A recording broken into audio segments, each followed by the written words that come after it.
Harteluenk. Harteluenk. Harteluenk. Harteluenk. Harteluenk. Harteluenk. Quando a gente vê essa nova geração com esta garra toda, só vem um pensamento à minha mente. Agradeceremos tudo o que está acontecendo hoje, porque na verdade, leões foram despertados. Meus filhos, seus filhos, nossos netos, 3 gerações depois de mim, saberão da verdade, saberão o valor da sua pátria e, na verdade, essa dor que nós sentimos no genocídio está sendo renovada agora. Se havia uma diáspora que estava se esmorecendo, ela despertou. E, simplesmente, todos esses ataques, nossos inimigos, estão apenas garantindo que os armênios sobreviverão por, no mínimo, mais 3 gerações. Então, obrigada. Como nem só de guerra sobrevive a Armênia, e sim, sempre nos manteve de pé, foi nossa cultura e nossa tradição, vamos dar um pulo hoje em Genebra. Sim, hoje o passeio não será em Erevan, nem em Artsakh. Vamos visitar um pedacinho armênio na Suíça, uma praça que foi feita em homenagem ao Charles Aznavour. Inclusive, ele deixou um grande legado.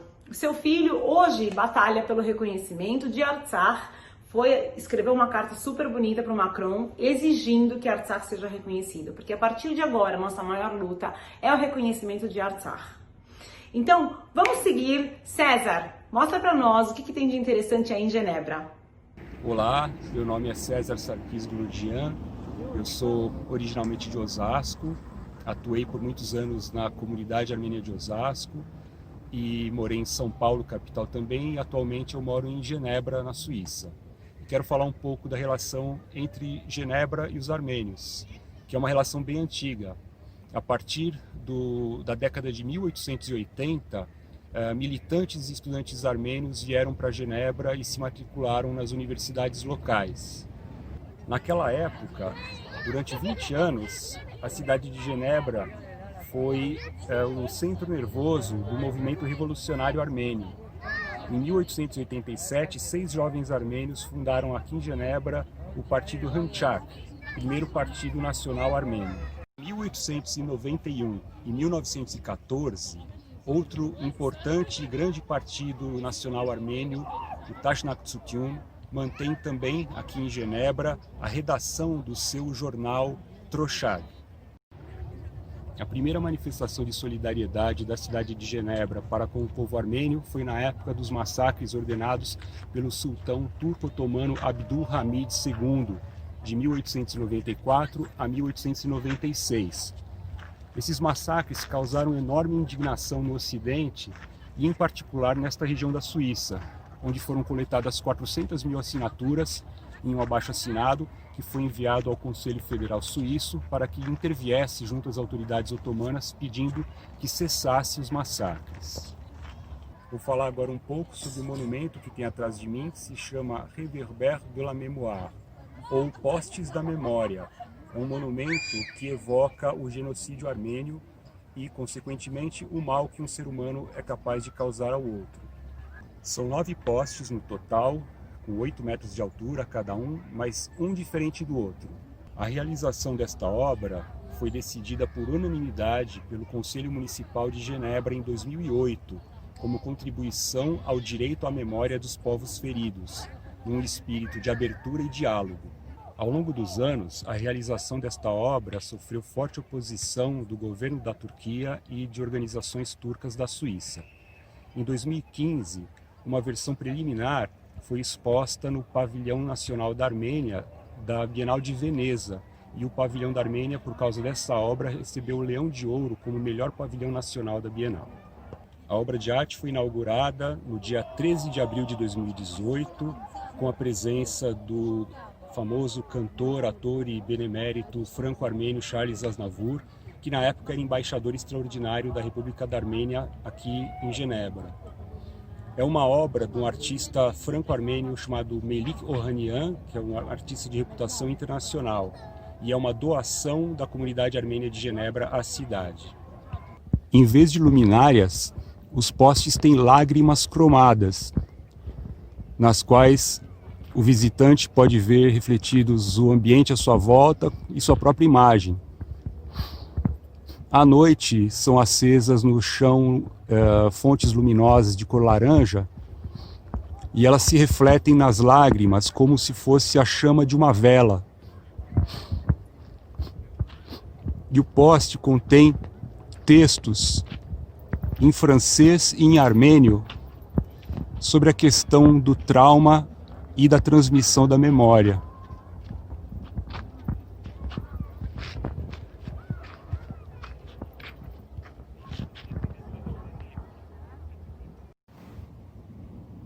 Aqui temos uma fonte luminosa acesa, se refletindo na lágrima como a chama de uma vela.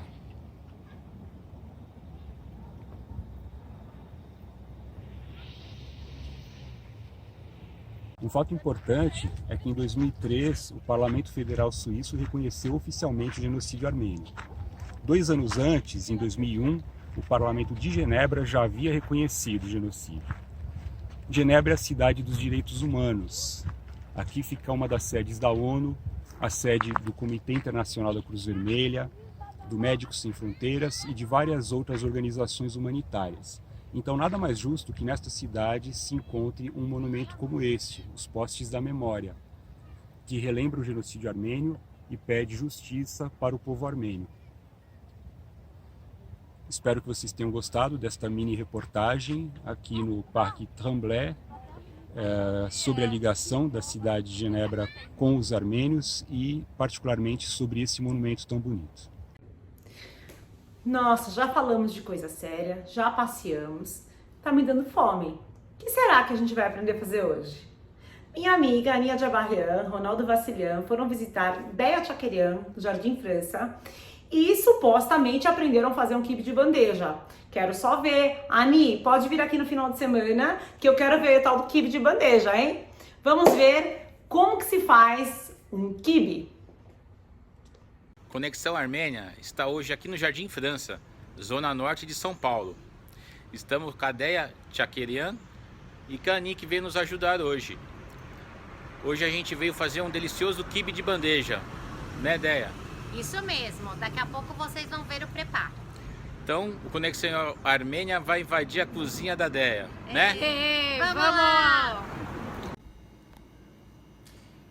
Oi, hoje eu vou ensinar para vocês o quibe de bandeja. Primeiramente eu vou falar os ingredientes. Aqui nós temos 300 gramas de patinho moído 3 vezes.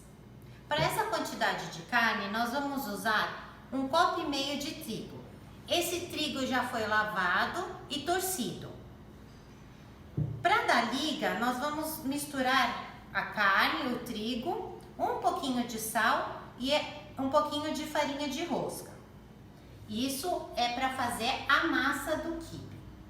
Para o recheio do quibe, nós vamos precisar 300 gramas de carne moída, só que daí para o recheio eu uso a capa de filé, que é mais saborosa.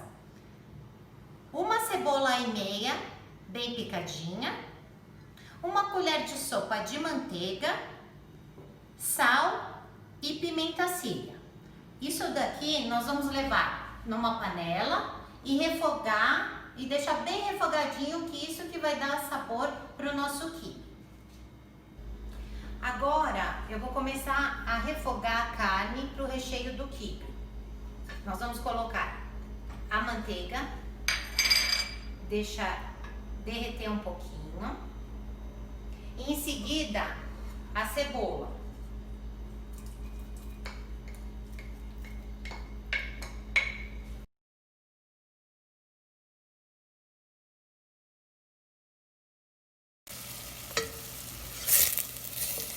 Agora que a cebola já foi refogada um pouquinho, eu vou colocar a carne.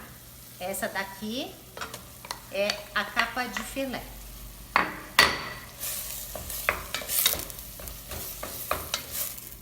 mistura bem. O segredo é deixar ela bem refogadinha, para ficar com bastante tempero, bem gostoso. Aí em seguida eu já vou colocar o sal e a pimenta síria. Se não quiser colocar pimenta síria, não precisa, não é todo mundo que gosta.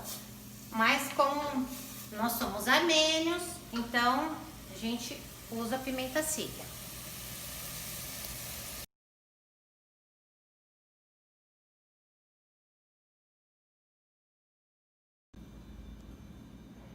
Bom, agora eu vou ensinar a fazer a massa do quibe. É muito simples. Nós vamos colocar o trigo. Lembra que eu falei que tem que lavar o trigo, escorrer, né? Então agora esse trigo já tá pronto. Nós vamos colocar a carne, que agora é o patinho, um pouquinho de farinha de rosca para poder dar liga na massa e uma pitada de sal. O sal é a gosto. Aí depois que nós colocamos os ingredientes numa tigela, nós vamos misturar para ir agregando todos os ingredientes.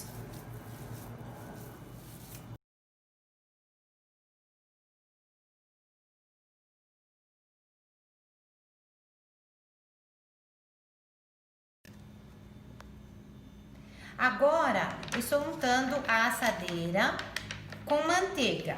Pode colocar bastante, para na hora que o quibe assar, ele não grudar na forma, certo?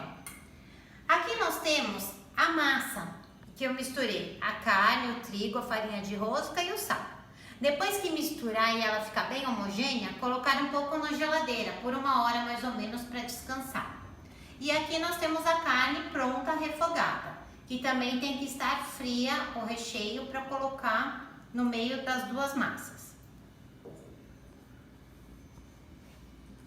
Agora nós vamos pegar a massa e ir amassando assim na assadeira.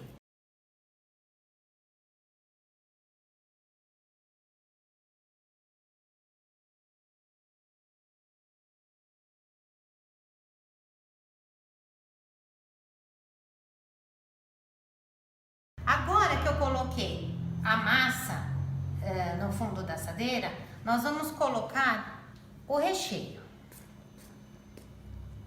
Então, espalhar bem o recheio, uma quantidade bem generosa de recheio. E depois nós vamos cobrir com a outra parte da massa. Agora nós vamos abrir a outra quantidade da massa em cima de um plástico. Por quê? Porque fica mais fácil. Aí você vai dar uma achatadinha assim com a mão, porque depois nós vamos transferir essa massa para a assadeira, então fica muito mais prático. Isso é um segredinho de chefe, que vai mais rápido, né? Porque esse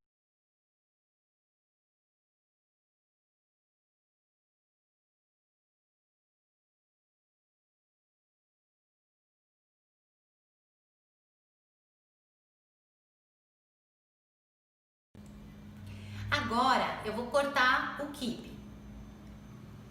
Tem várias maneiras de se cortar o quibe. Eu vou cortar do jeito mais tradicional, que é na diagonal.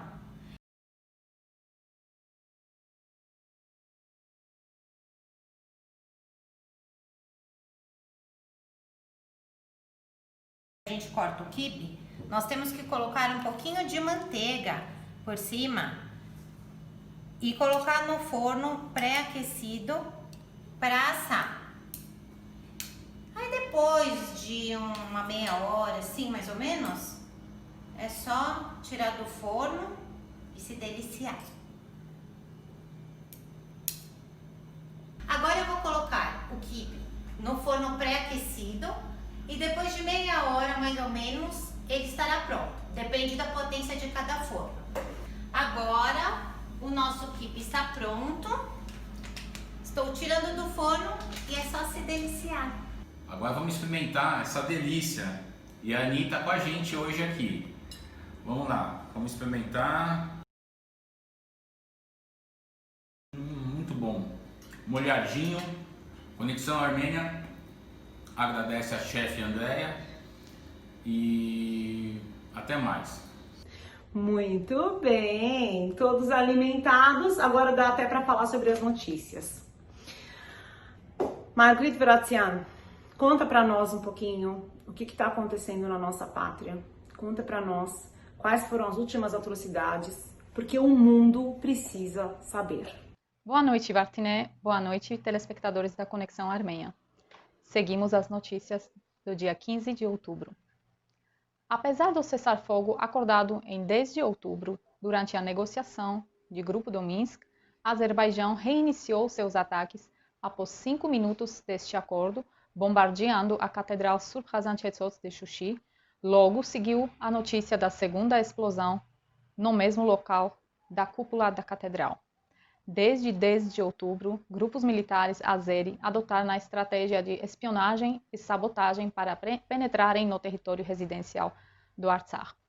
Dia 14 de outubro, o inimigo, continuando a violar o cessar-fogo humanitário, desta vez teve como alvo um dos hospitais localizados na direção nordeste, onde também civis estão recebendo tratamento, informou o Exército de Defesa de Artsakh. De acordo com o relatório do Ombudsman de Artsakh, com os dados do dia 12 de outubro, temos 31 pessoas mortas e 106 pessoas feridas em Artsakh.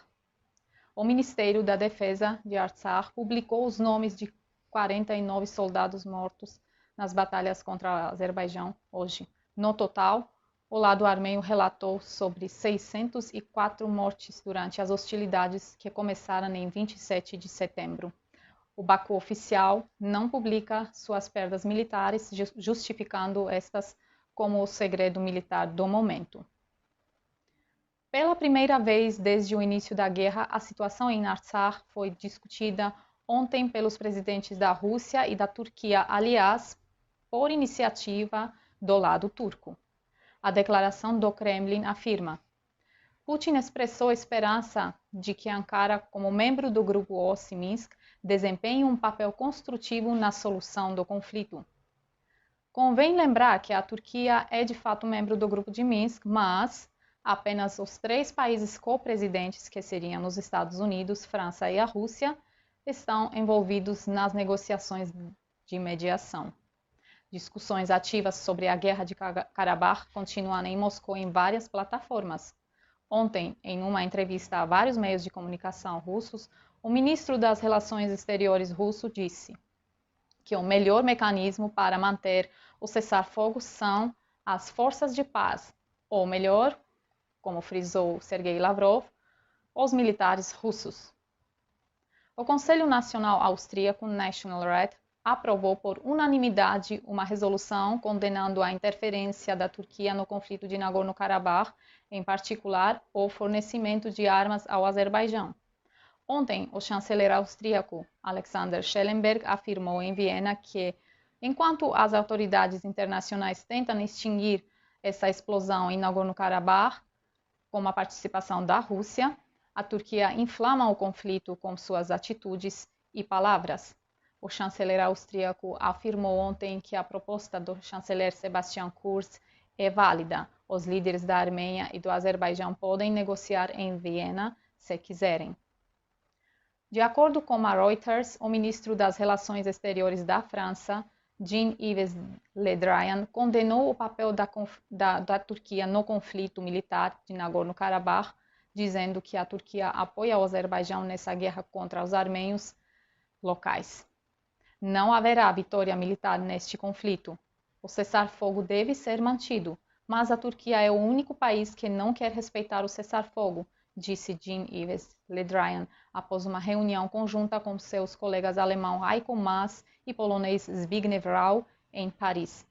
França e Alemanha também condenaram a Turquia durante a reunião por provocar a União Europeia no Mediterrâneo. A União Europeia exigiu que Ankara suspendesse o seu programa de exploração e aproveitamento de gás natural na parte disputada do mar, Mas os turcos enviaram mais um navio para essa região que pertence à Grécia e a Chipre do ponto de vista do direito internacional. Encerramos, no final, as nossas notícias com um trecho da mensagem do dia 14 de outubro de primeiro-ministro Nikol Pashinyan ao povo armênio. Este é o ápice de nossa união nacional, e este ápice deve ser coroado com a realização de nossos objetivos nacionais específicos. É impossível quebrar o povo armênio, é impossível intimidar o povo armênio, é impossível derrotar o povo armênio. Vamos até o fim, lutaremos até o fim. E o nome deste fim é Artsakh livre e feliz, é a Armênia livre e feliz. Artsakh, o exército, o soldado, a linha de frente. Este é o que deve ser o foco de nossos esforços na diáspora ou na Armênia. Devemos transformar nosso luto em raiva, nossos medos em determinação, nossas dúvidas em ação. E então, viva a liberdade e viva nossos filhos que viverão em uma Armênia livre e feliz, em uma Artsakh livre e feliz. Glória aos nossos heróis. Só tem uma palavra. Je suis désolé. Programa Conexão Armênia. Daqui 15 dias, de quinta-feira, mudamos o dia do nosso programa. Espero voltar com notícias melhores. E vou deixar para terminar o programa uma mensagem que resume tudo. A mensagem do dia. Sigam nossa página no Facebook. Agora a Conexão Armênia tem uma página para saberem das nossas novidades. Esperamos vocês daqui 15 dias. Մենք ապրում ենք մեր հազարամյա պատմության թերևս ամենավճռորոշ փուլում։ Ուզում եմ պայքարենք բոլորս միասին Ադրբեջանի դեմ, բայց ոչ ադրբեջանցիների դեմ։ Սա մի նոր սարդարապատ է։ Իրականում սա սրբազան պատերազմ է։ Հայրենական պատերազմ է։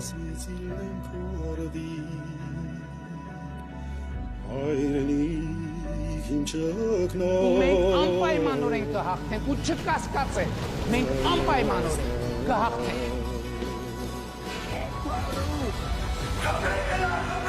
Հաղթանակը, միայն ու միայն հաղթանակը, բացառապես հաղթանակն է այն ավարտը, որ մենք պատկերացնում ենք այս պայքարի վերջում։